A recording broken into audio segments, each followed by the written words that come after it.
안녕하세요 여러분. 컴퓨터 활용 능력 1급 실기 분석 작업에 대해서 볼 거고, 분석 작업 중에서 대표적인 피벗 테이블과 정렬과 부분합에 대해서 살펴보겠습니다.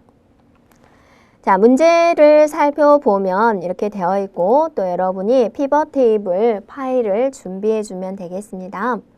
자, 지금 보면 일단 피벗 테이블이 있는 데이터를 가지고 진행하는 것이 아니라 외부 데이터를 가지고 진행하는 방식이기 때문에 먼저 외부 데이터를 가져와야 되겠죠.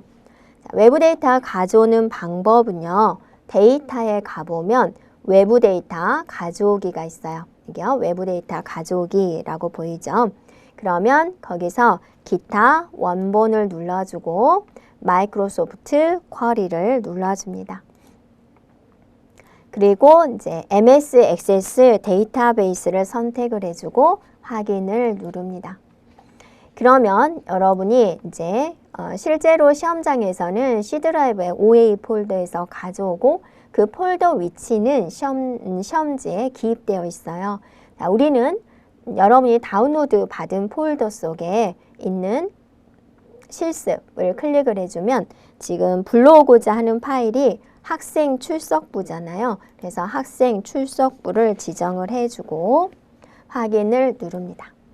그러면 이제 여기서 출석부 관리라는 테이블을 보여주고 앞에서 플러스를 눌러주면 거기에 들어있는 폴더를 모두 보여주게 됩니다. 열을 모두 보여주게 되죠. 그럼 여기서 필요한 게 지금 문제에서 요구하는 게 학년, 반, 이름, 성별, 출석수잖아요. 그래서 학년, 반, 이름, 성별, 그다음에 출석수를 순서대로 보내주면 되고요. 혹시나 잘못 보냈다 그러면 여기 버튼 눌러서 보낸 다음에 다시 가져오면 되겠고요. 다음을 눌렀어요. 그럼 여기서는 뭐냐? 필터에 대한 내용인데 지금 필터에 대한 조건이 문제에서 없기 때문에 그대로 다음을 눌러주고요. 그 다음에 데이터 정렬 방법에 대해서 물어보는데 데이터 정렬 방법에 대한 조건이 없기 때문에 그대로 다음을 눌러주고요. 그 다음에 이제 우리 엑셀이잖아요. 그래서 마이크로소프트 엑셀인지 보고 마침을 눌러주면 돼요. 그러면 지금 우리가 하고자 하는 것은 피벗 테이블이잖아요. 그래서 피벗 테이블 보고서를 눌러주고 어디다가 그릴 거냐, 어디다가 피벗 테이블을 표시할 거냐라는 부분인데요. 자, 그림을 살펴보면 여기 A3부터 나타나 있는 걸 볼 수가 있죠. 그래서 A3을 기존 워크시트 부분에서 A3을 지정합니다. 그리고 확인을 눌러주면 기본적으로는 이렇게 나와 있죠. 그러면 이걸 이용을 해서 여러분이 출력 결과를 보고 하나씩 보내보면 되겠습니다.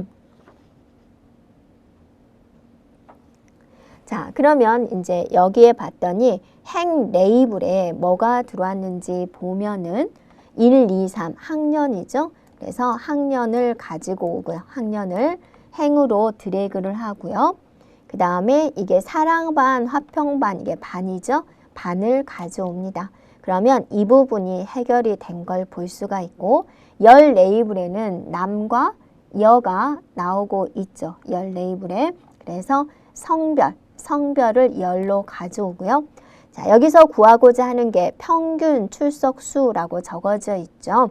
그래서 출석수를 이렇게 가져오면 되겠고 또 학생 수라고 있죠. 그래서 이름도 가져오면 되겠습니다. 에듀윌 유료 회원만의 특별한 서비스.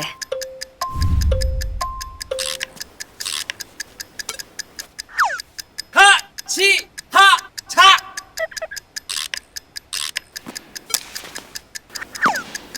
같이 하자.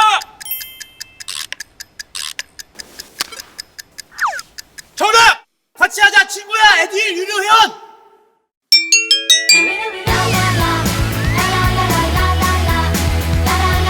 친구 소개하고 현금 받는 혜택. 오직 에듀윌 유료 회원에게만. 에듀윌. 그런데 출석 수를 봤더니 평균이라고 적어져 있죠. 얘는 합계라고 적어져 있죠. 그래서 출석 수를 클릭을 해서 갓필드 설정을 눌러서 평균으로 바꿔주면 되겠습니다. 그럼 여기가 평균 출석 수 이렇게 되어 있는 걸 볼 수가 있죠. 그럼 여기까지 이제 기본적으로 해주고 문제에서 요구하는 대로 한번 지정을 해 보도록 할게요. 자, 첫 번째 조건을 보면 지금 여기까지 한 거죠. 출석수 필드의 표시 형식을 숫자 범주를 이용을 해서 소수야 자릿수를 0으로 해주세요 라고 했어요. 그러면 여기서 평균 출석수라고 보이죠? 클릭해주고 갓필드 설정 가지고 표시 형식이죠. 자, 여기는 갓표시 형식, 여기는 표시 형식. 여기 하단에 있는 표시 형식을 눌러야 됩니다. 클릭해주고요. 자, 어떻게 하자? 숫자 범주에서 소수야 자릿수를 0으로 해주세요 라는 거죠. 되었으면 확인을 누릅니다. 또 확인을 누릅니다. 그러면 이렇게 소수야 자릿수가 깨끗하게 정리된 걸 볼 수가 있고요. 이름 필드의 사용자 지정을 학생수로 바꿔주세요 그랬죠. 자, 여기 있는 개수 이름이죠. 클릭해서 갓필드 설정 눌러주면 자, 사용자 지정 이름 이 부분을 뭘로 바꾸자? 학생수로 바꾸자. 학생수라고 입력해주면 되겠죠. 확인 눌러주면 이 부분이 지금 학생수로 변경이 된 걸 볼 수가 있죠. 자, 그 다음에 빈 셀은 별별로 표시해주자 라고 그랬어요. 자, 이거는 피벗 테이블 옵션으로 들어가 줘야 되는 부분인데요. 그래서 마우스 오른쪽 피벗 테이블 옵션을 눌러주면 여기에 빈 셀 표시라고 보이죠. 여기다가 별 해주면 돼요. 그 다음에 레이블에 있는 셀은 병합하고 가운데 맞춤이 되도록 하자. 자, 문장이 있는 것이 어때요? 여기서 그대로 있죠. 그래서 그대로 되어 있는 이 부분을 선택을 해주면 되겠습니다. 그리고 확인해주면 되죠. 그래서 레이블에 있는 셀 병합, 여기 있는 이 부분이 모두 각각 병합이 된 것을 볼 수가 있습니다. 그 다음에 빈 셀은 이렇게 별 모양으로 나오는 것을 볼 수가 있죠. 다음 조건입니다. 피벗 테이블 스타일은 피벗 스타일 보통 6으로 지정을 하자. 그래서 피벗 테이블 도구의 디자인에 가보면 피벗 테이블 스타일이 있어요. 여기에 목록을 눌러주면 자, 찾아야죠. 보통의 6번이다. 보통이 이렇게 써져 있죠. 6번 마우스를 놔두면 6번 나오죠. 클릭해주면 되죠. 자, 피벗 테이블 옵션은 여기서 이 부분이죠. 행 머리글, 열 머리글, 그 다음에 줄무늬 행 이것도 체크를 하라라는 거죠. 이렇게 체크했고 출석 곱하기 2를 계산하는 출석 점수 계산 필드를 추가해 주세요 라는 거죠. 지금 여기서 필드 중에서 출석 점수라는 필드가 없어요. 새로운 필드를 추가해 달라라는 거죠. 자, 새로운 필드 추가하려면 피벗 테이블 도구에 와보면 분석이 있어요. 분석. 거기에 계산 그룹 보이나요? 거기서 필드 항목 및 집합이라고 보이죠. 클릭해서 계산 필드 이렇게 찾아옵니다. 그러면 이제 화면에 이렇게 나오고 있습니다. 그러면 이제 어떤 계산 필드를 추가할 것인지 우리가 이제 지정을 해주면 되는데요. 자, 여기서 출석수 곱하기 2를 계산하는 거죠. 이름은 뭐죠? 이름은 여기가 출석 점수가 되죠. 출석 점수. 그 다음에 이 부분이죠. 이 부분에서 여기 있는 필드 중에서 출석수를 더블 클릭을 해요. 그럼 여기 들어오죠. 거기다 곱하기 2를 하는 것. 곱하기 2를 계산하는 것을 넣겠다라는 겁니다. 자, 이렇게 계산 잘 됐을까요? 됐으면 추가를 누르세요. 그러면 출석 점수라는 필드가 추가되었고 여기도 추가된 것을 볼 수가 있습니다. 에듀윌 유료 회원만의 남다른 서비스.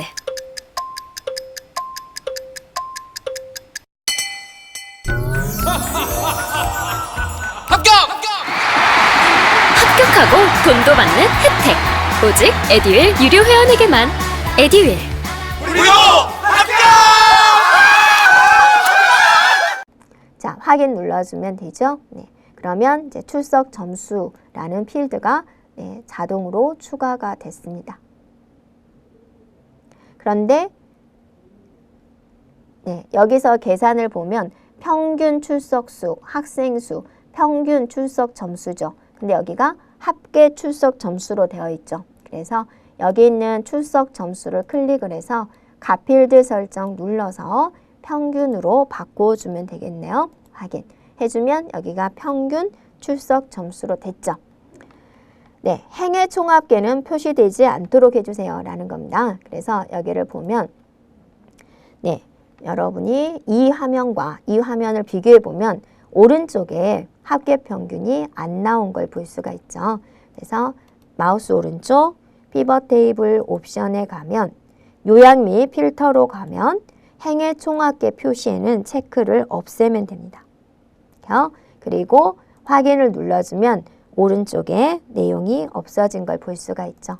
그래서 최종적인 출력 결과가 자, 문제에서 제시한 결과 화면과 같으면 되겠습니다. 자, 이렇게 피벗 테이블에 대해서 살펴보았습니다.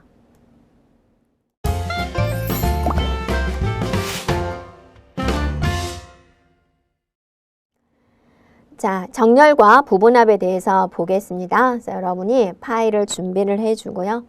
부분합하면 여러분이 항상 뭘 생각해야 되냐? 정렬을 먼저 해야 된다라는 걸 생각을 해주고 정렬의 기준을 살펴보세요. 그래서 제품 종류별로 정렬을 하자라고 그랬고 그 기준이 동일한 경우는 회사를 기준으로 정렬하자라고 했습니다.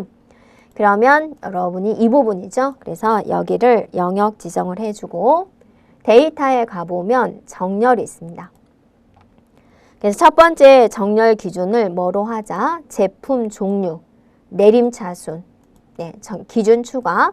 얘가 동일한 경우는 제품 종류가 동일한 경우는 회사를 기준으로 오름차순 정렬을 하자.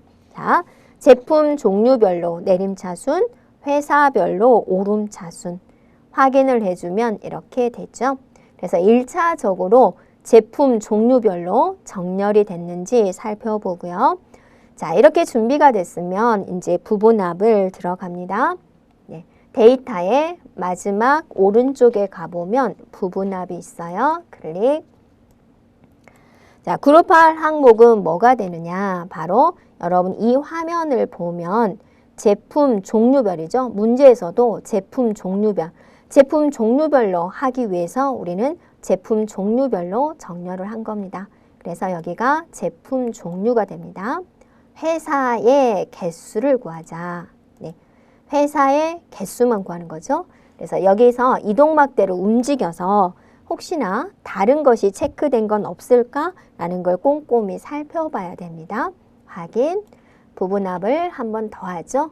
부분합 눌러주고 이번에는 판매 수량의 평균, 판매 수량을 찾습니다. 판매 수량의 평균, 중요한 거 새로운 값으로 대체해 체크를 없애야 되죠. 여기에 체크가 되어 있으면 일수고 한 바로 전에 것이 없어져 버려요. 그리고 자, 판매 수량의 평균, 판매 수량의 평균 잘 지정됐는지 살펴보고 확인을 눌러주면 되겠습니다. 그러면 출력 결과물과 동일한 내용이 나오는 걸 볼 수가 있고요. 혹시나 열이 좁아서 안 나온 게 있다. 그러면 여기를 열의 크기를 더블 클릭을 해서 늘려주면 되겠습니다.